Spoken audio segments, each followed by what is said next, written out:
Have you ever wondered why hair is the only part of the human body that keeps growing even after death? Why across civilizations, ancient and modern, hair has been cut, braided, burned and consecrated in rituals of power and devotion?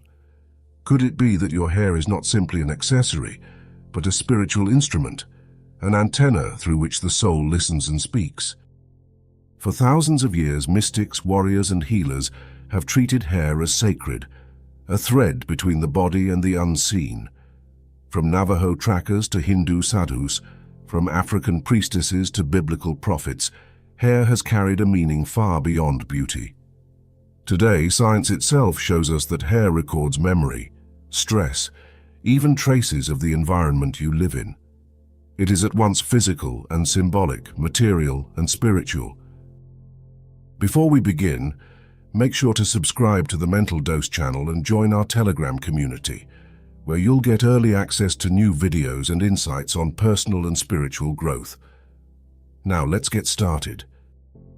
Modern biology shows us that each strand of hair begins in a follicle alive, with nerve endings and blood vessels. Far from being inert, hair is deeply connected to the nervous system. Research in dermatology has shown that follicles act almost like sensory organs, responding to hormones, stress, and environmental changes. This intimate link between hair and the nervous system explains why so many cultures perceived hair as an extension of perception itself. If the nerves are how the body communicates with the world, then hair becomes the outermost expression of that dialogue, a fine receiver of signals both seen and unseen. Throughout history, hair has been loaded with sacred meaning. Among the Navajo, warriors would never cut their hair before battle, believing it gave them heightened intuition and strength. Oral traditions describe hair as a lifeline, a connection to family and spirit. In Hindu philosophy, hair is linked to prana, the vital energy that sustains life. Sadhus allow their hair to grow long, believing each strand channels cosmic and solar energy into the body. In contrast, Buddhist monks shave their heads in rituals of surrender, giving up personal identity in order to walk the path of detachment. The Bible too encodes this symbolism. The story of Samson is not only about brute strength. His uncut hair was a sacred vow, a covenant with God. When Delilah cut it, what truly vanished was not just his physical power, but his divine connection. In Africa, hairstyles have long been spiritual codes. Ethnographers like Sylvia Ardin Boone documented how braiding patterns among the Mendi of Sierra Leone expressed fertility, lineage, and spiritual protection.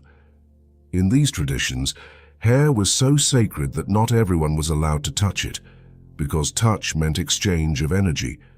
From east to west, hair has been a mark of devotion, resistance, and sacred identity. And behind these symbols lies a deeper mystery, the memory carried within each strand. Science has confirmed something the ancients intuited. Hair remembers. Forensic studies show that strands of hair preserve a record of hormones, toxins, even psychological stress across time. Hair is literally a timeline, carrying fragments of your lived history in its fibers. For shamans and mystics, this made hair a spiritual archive. Cutting it during mourning symbolized release. Burning it in fire rituals marked purification. Braiding it bound intention.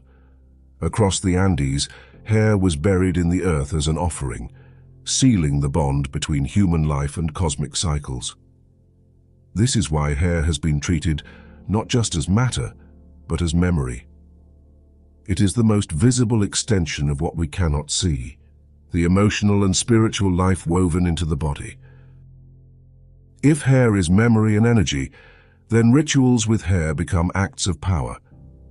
Braiding is perhaps the most universal example. In Africa, braids were protection, geometry, and identity.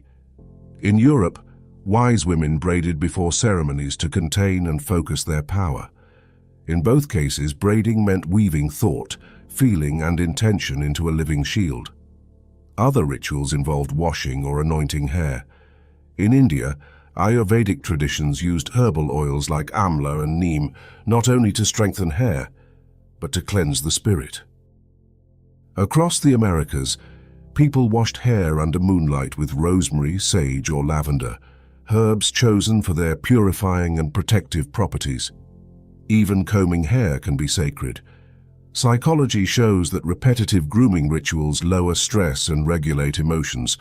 For the ancients, this was not psychology but magic. Each stroke of the comb untangling knots of energy, aligning body and soul. Hair is not passive. How you treat it shapes how it treats you. To cut it without intention, to dye it without love, to neglect it entirely, these are not neutral choices. They alter how you carry memory, how you project energy, how you connect with yourself. This is why in so many systems of control, from military camps to prisons, shaving the head is one of the first acts. It breaks continuity, severs identity, and weakens spiritual resistance. But the opposite is also true. When you approach hair with reverence, you reclaim power. To braid with intention, to wash with herbs, to anoint with oil, to cut only at moments of true transformation. These acts are micro-rituals of sovereignty. They remind the body that it is sacred, and they remind the soul that it is heard. Before we move forward, if this video is helping you see things more clearly, consider sharing it with someone who may need this perspective. And if you'd like to support this kind of thoughtful content, you can click the thanks button below. Your support truly helps us continue. Now let's take this one step deeper, because the meaning of hair is not only in the rituals we perform with it, it's also in the very shape and texture of each strand. Across cultures, the natural texture of hair has been seen as a mirror of spirit.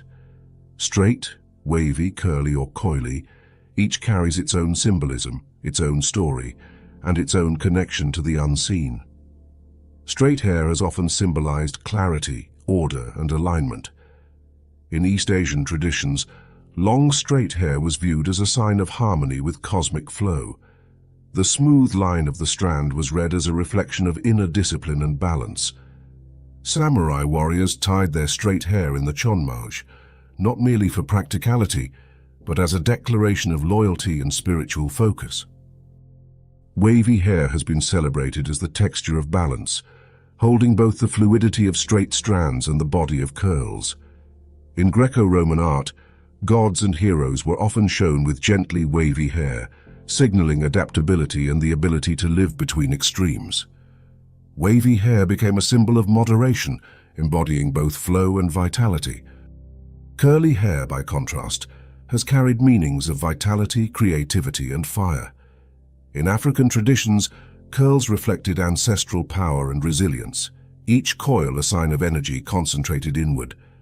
In the Mediterranean, curls appeared in statues of prophets and deities as markers of intensity and divine expression. Even today, the spring of curly hair symbolizes spirit refusing to be confined, energy moving outward in waves. Coily or kinky hair, tightly wound into spirals, has long been honored as a crown of strength and connection. In West African cosmologies, coily textures were sacred, linked directly to ancestors and divine identity. Among the Rastafarians, dreadlocks, often formed from coily hair, are understood as a spiritual covenant, a refusal to cut away the flow of energy between the human and the divine. Modern science adds another dimension. The structure of coily hair helps protect the scalp in hot climates, a biological resilience that mirrors its symbolic role as a shield of spirit. Each hair type, then, is not random. It is both biology and meaning, body and symbol. The texture you carry on your head has been read by cultures as an outward reflection of the energy you carry within. From science to spirituality, from ritual to ancestry, hair reveals itself as far more than appearance. Whether straight, wavy, curly or coily, each texture carries a story, a symbolism, and a memory written into the body. When we honor it, we honor ourselves. So let me ask you, how has your own hair shaped your sense of identity or connection with spirit? Share your experience in the comments. I'd love to read your reflections. And if this journey spoke to you, don't forget to subscribe to Mental Dose and join our Telegram community, where we continue exploring the hidden dimensions of personal and spiritual growth.